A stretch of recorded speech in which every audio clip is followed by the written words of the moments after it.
I was accused of calling in a bomb threat. Oh, yeah, I was accused of that. Welcome to some of my way back playback stories, guys, and kind of couple of stories, things I want to get off my chest before I pass away. And yes, I was accused for calling my high school and threatening a bomb threat. I sure was. And it's a very interesting story. And it was back, I think, 97, year of 1997, 1998. I used to have a Pontiac Fiero, a 2M4. And once in a while, I would just skip off school. But I'd make skipping off school worth it. I'd actually go and do something productive and go out and check things out and actually go learn something else, right? And I did really poorly at school academically. I was just like retarded. So I just had to do more in shop work, mechanic shops and transmission shops, what I used to do. And this is a really interesting one. So I'm coming home in the evening, and the police were kind of by my street, lurking around. Cop car sees me, puts the lights on, and pulls me over. And I'm just a block away from my house. Like literally, I could see my house from the angle I was in. Police take me out of the car, put handcuffs, and then put me in the back seat. And they're radioing in. We got him. Yeah, we got him. I'm like, what, for skipping school? So I'm waiting around. Cop comes up, stops talking to me through the window, and he says to me, yeah, we're going to be charging you for bomb threats, for issuing a bomb threat to your high school. This was Archbishop Romer Catholic Secondary School. It was the OPP. So, okay, why? Why would I even do what? No. So, guys, keep in mind this is before cell phone, pager technology. I mean, it existed. I just didn't have any of that stuff. My dad's walking around. My dad was just outside looking into the car, looking and seeing why the police are holding me, what they're pulling me over for. My dad seems concerned. And I'm like, I'm sorry. I you don't have to believe me, but I did not call the school. I did not issue a bomb threat to the school. I'm sorry. Like, you're going to have to look for somebody else because that was not me. And then he said, you know what?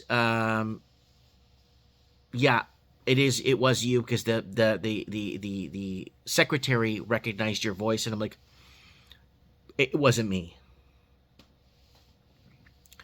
And he said the calls were going around from 11:40, and then they received another call around 12:10 noon.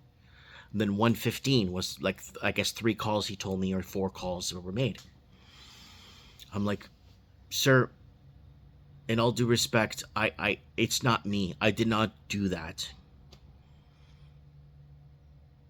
And leaves me alone, walks away, goes back on the radio, takes some more notes, then goes back on his radio, then comes back and says, no, this is definitely you. And we're just letting you know that we're just waiting on I'm just waiting on a message from dispatch to bring you in to charge you. I'm like, I didn't do that. I wouldn't do that. So I'm in the car now for like 40 minutes, and I'm just sitting there. My dad keeps looking in and asking if I'm okay, and my dad seemed really worried at the time. And I'm like, I don't know what the hell's going on here. They're accusing me of, like, I'm like, I didn't even make a phone call today. I didn't even pick up a phone because I would have to use a payphone, right? But I didn't even pick up a phone. So he came back and said, okay, someone else is coming. So I got backup is coming. So another OPP officer comes out, and then he sits in the back with me and says, yeah, we got word that you've been, issuing bomb threats to your high school. I'm like, that's impossible. I would never do that, for starters. And I don't know why you guys won't believe me. I didn't do it. Like, well, unfortunately, that's not good enough in the court. We know that you did it, and we know that you've been doing it. But here's the problem. I waited the longest time to tell him this. Well, we got a problem. And they looked at me, "What's your problem?" I wasn't in the country when those calls were made at those times. Uh, I wasn't in the country. I skipped off school. 7:45, 8 a.m. I picked up my friend Nick. We went to Buffalo, New York. By 10 a.m., we're already at the border crossing. 10:15, we're already in the Rainbow Mall. We're walking around downtown Buffalo. We're just checking out the streets there. I think we went to, at that time, there was like a CD record store there. We went to a bookstore. We were just spending the day in Buffalo. We had lunch there. And then we didn't leave Buffalo until about 3:50. It's only an hour and 15-minute drive from Toronto. So there is absolutely no way that I could pay whatever I would have to pay to Bell, I think it's Bell North or whatever it was at the time, on their payphones to make a call. Because I saw the advertising when I was in the mall by the bathrooms. Like there's Bell North payphones right all over the place. Or Bell South. No, Bell or AT&T. I can't remember what it was. So I would have to pay a fortune to call my school to issue a bomb threat. And if they could trace calls, of course, they would know that it's coming from out of country, or they would know if it's local, or they would know. They would know. And then I told them, well, I wasn't in the country when you guys are claiming that I made these calls. You could check I took my passport with me, so you could check their computer systems. I wasn't in the country. So unless I borrowed somebody's phone there, or whatever it is, a minute on a payphone to call back to Toronto, whatever it would cost, and they looked at each other. They went back, and I showed them my passport. I said, "Look, I wasn't even in the country."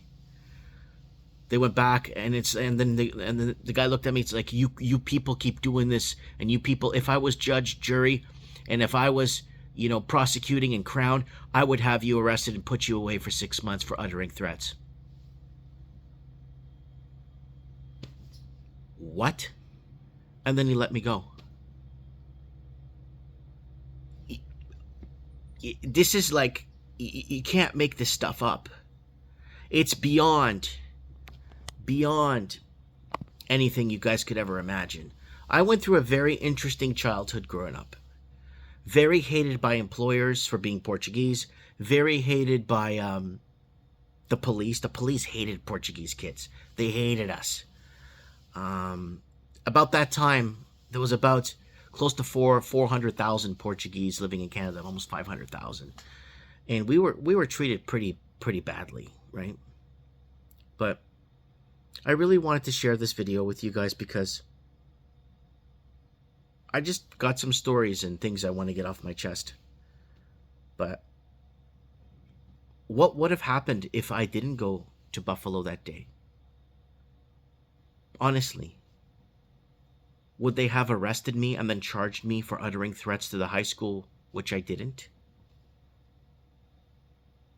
Because they would have done that to me. The OPP would have put me in prison for something I never did.